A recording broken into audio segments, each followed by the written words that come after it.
The capital of Romania is an interesting place. It's full of amazing architecture and has a vast history that dates back hundreds of years. But it can also be a pretty ugly city with a lot of ugly stuff that's happened here.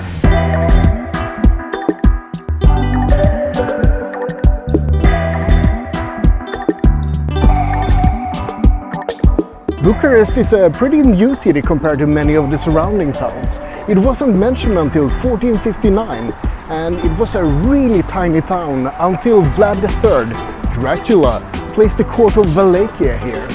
Then it started to grow into a proper city. The city was sacked by the Moldavians in 1476, and then by the Turks in 1554. Then again in 1594, and then once more by the Transylvanians in 1665. And then Bucharest had plagues and starvation and more general misery up until 1688, when there was finally some stability.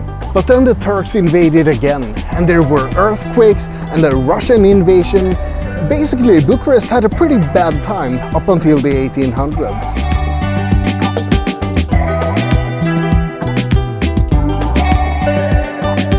Bucharest was a really small town before Vlad Tepes, Vlad the Impaler, started to build it up. And this is the area he centered it around, Old Town. Old Town is now partly a tourist trap, like every old town, but it's also a cultural center of Bucharest.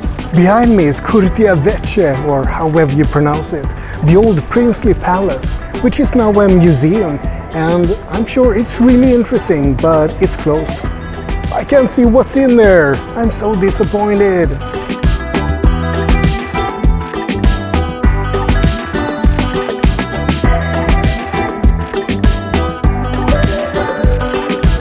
Big Ben pub sounds like a typical Romanian pub, right? Hardcore food, hardcore service. I'm not really sure if that's a good thing or not. How to survive in Romania? I think I'm managing okay anyway. On a slightly geeky note, in Old Town you can find Carturesti Carusel, a 1,000 square meter bookstore with more than 10,000 books. This is apparently a hub for the local art scene, and the name means Carousel of Light.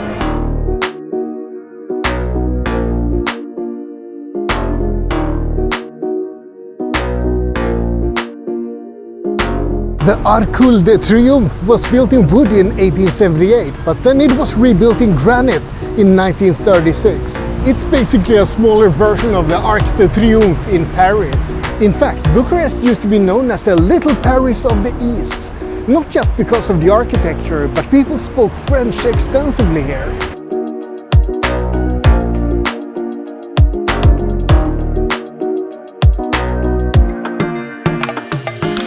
The Parliament Palace is 365,000 square meters. It's the largest administration building in the world and the second largest building in the world overall. It took 700 architects and 20,000 workers to make this building. It was built on sweat and tears and starving people, literally. Ceausescu starved his people to be able to afford this building. So yeah, you can't really talk about Bucharest without talking about the communist dictator Nicolae Ceausescu. He was dictator of Romania from 1967 to 1989, and he did some pretty damn awful stuff. Ceausescu ruled the country with an iron fist, and he was actually inspired by Kim Il-sung, whom he had met in North Korea. Censorship, executions, starvation, a secret police that controlled his people. He basically did every bad thing he possibly could to his own people.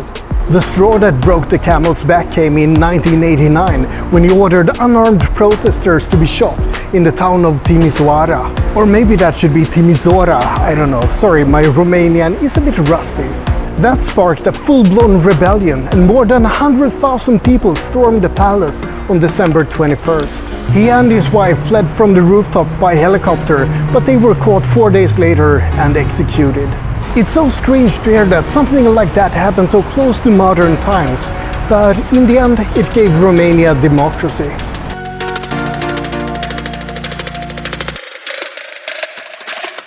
This place used to be known as Palace Square up until December 21st, 1989.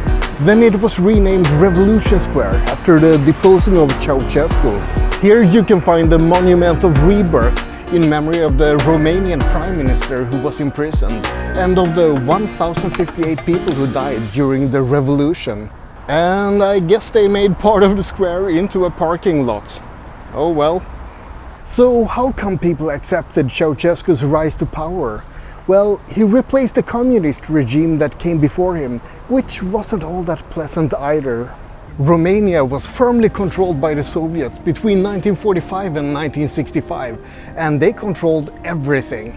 Education, property, the industry, all the wealth, everything. And people were ruthlessly tortured as well.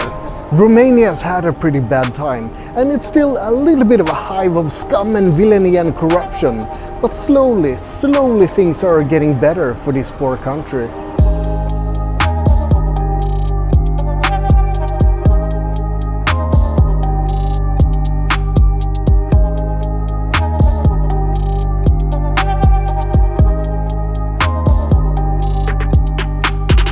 A person you may not normally think of as a hero is Michael Jackson, the king of pop.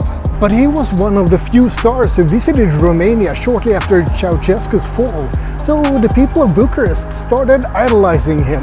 Even though he called the city Budapest instead of Bucharest when he was on stage, it seems like they forgave him for it. What kind of lewd things is that old man proposing to that young innocent boy?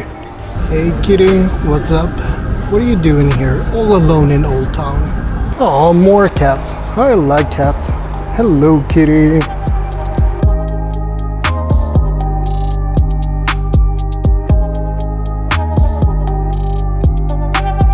Something else that Bucharest is famous for is that it's cheap, and that it's a pretty good place for a night out. So I'm gonna prepare to paint the town red, but you don't get to see that. Sucks to be you. While I have some drunken fun, you like and subscribe, but most importantly, have a great day.